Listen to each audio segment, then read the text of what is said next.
आज हम बात करेंगे डेडिस्क्लेनोफोबिया के बारे में, यानी फियर ऑफ गोइंग स्कूल।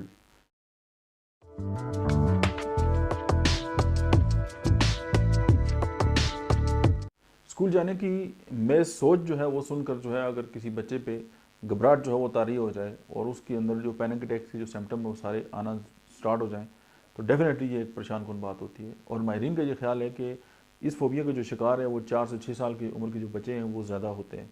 और अक्सर इसकी वजह ये होती है कि वो बच्चे अपने आप घर नहीं छोड़ना चाहते और वो अपने आप को घर में जो है वो बहुत ज़्यादा महफूज समझते हैं। अगर इस तरह का कोई बच्चा अगर आपके पास है तो उसकी जो सिम्टम्स आपको मिलेंगे वो सबसे पहले एकोनाइट के अंदर मिलेंगे, उसके बाद अर्जेंटम नाइट्रिकम के अंदर मिलेंगे और जेल्सिमम के अंदर मिलेंगे। ये 3 बड़ी मेडिसिन हैं जो स्कूल फोबिया की जो पेशेंट हैं उनको बेहतर तरीके से एड्रेस भी कर सकती है और उनके इस खौफ से उनकी जान भी छुड़ा सकती है।